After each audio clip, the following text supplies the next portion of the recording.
Welcome back to another episode of Beyond Funding. Today I'm excited to be joined by Andrew Bass, Senior Grants Officer for Benefact Trust, and he's going to be answering your frequently asked questions when it comes to applying to the Trust.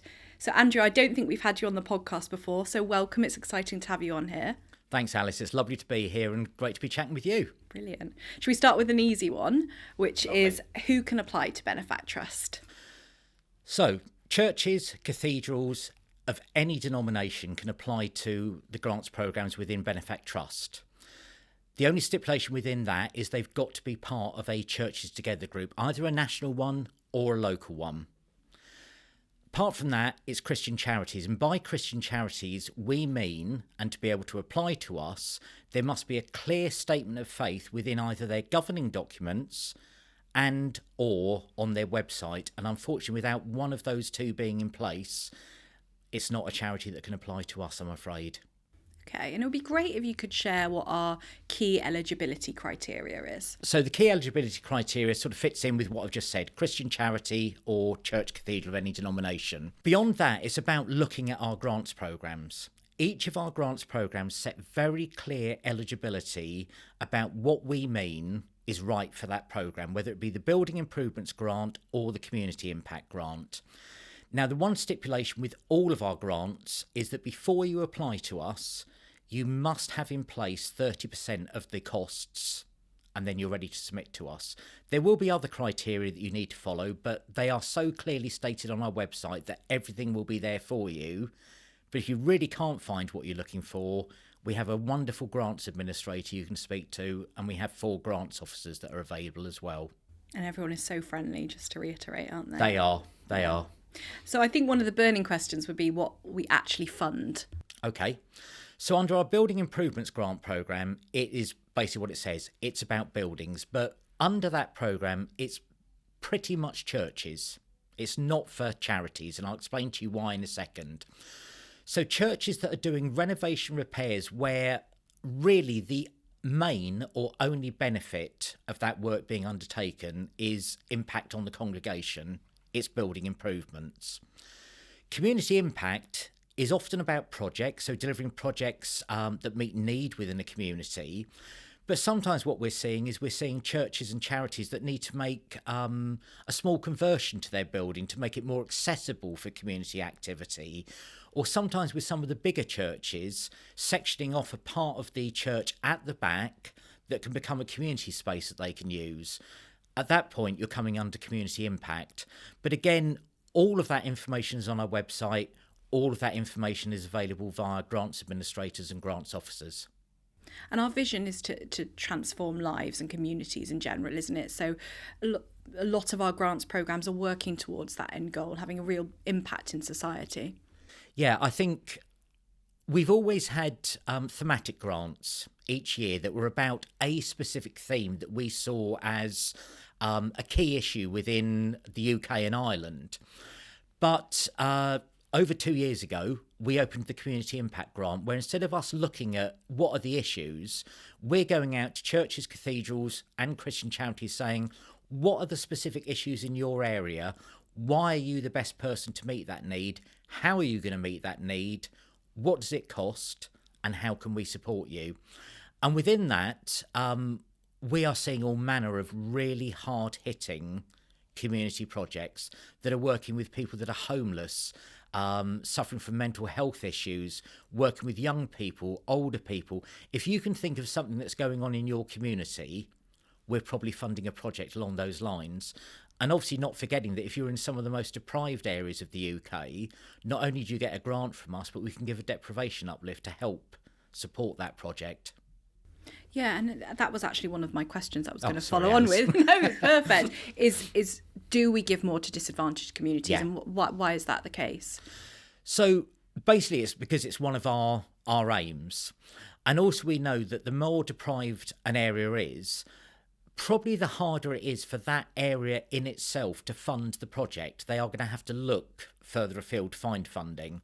So we're sort of almost rewarding churches and Christian charities for delivering projects in those deprived areas, but also saying, we know this is some of the hardest places to work, and therefore, rather than just getting the grant that we give, It could be a 20%, a 30%, a 50, maybe even 100% uplift on your grant. And that's there available, and we'll calculate that for you.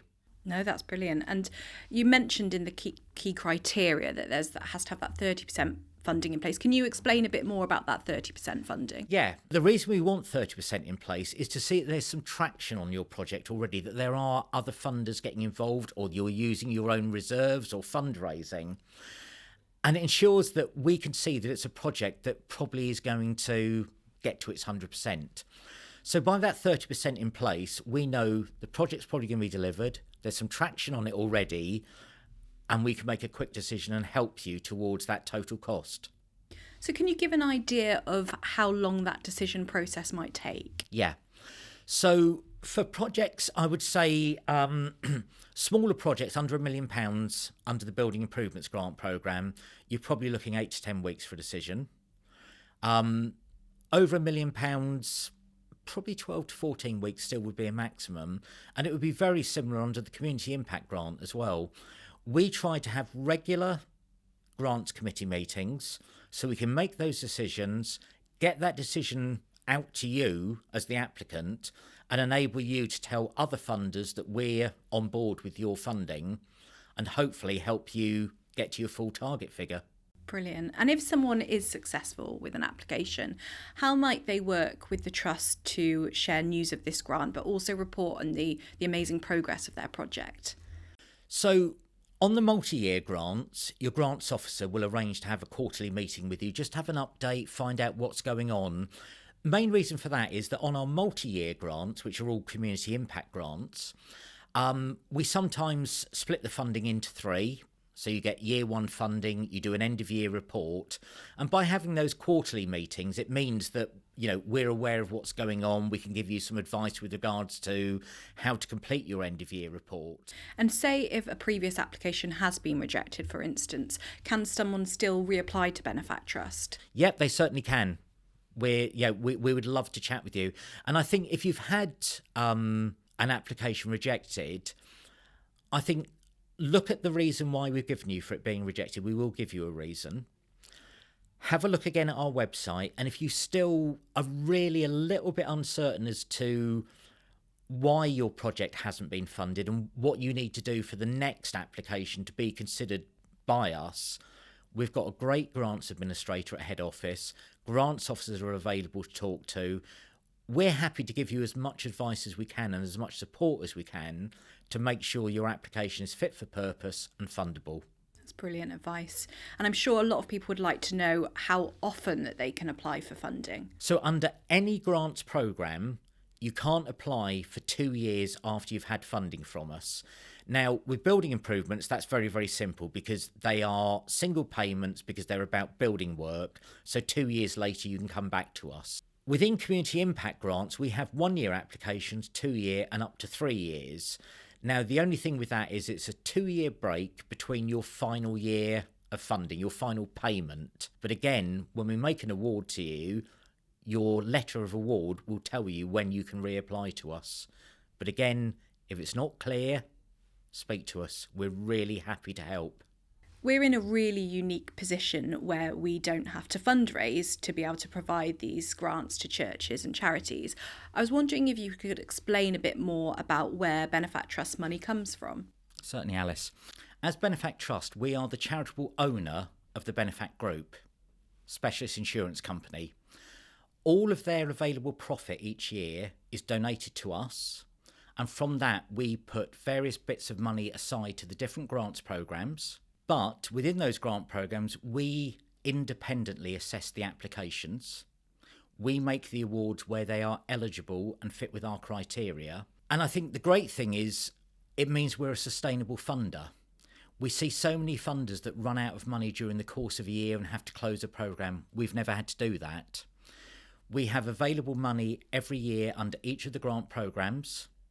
And we're here to meet those needs within the churches, within the charities, Christian charities, and within the communities that are needing our support. How does an organisation perhaps know what grant programme to apply for?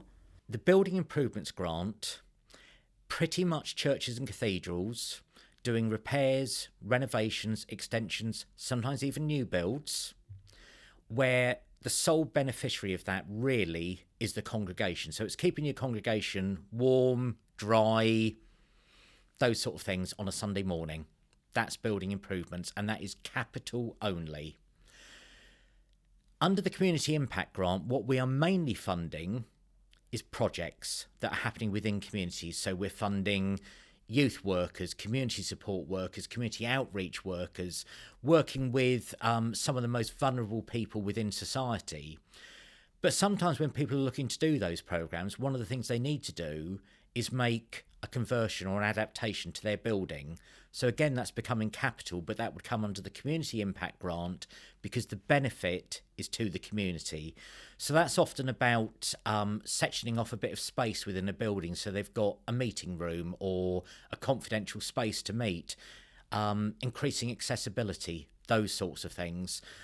I think it's pretty clear on our website, but again, please, if you're not sure, contact us, speak to the grants administrator, speak to a grants officer.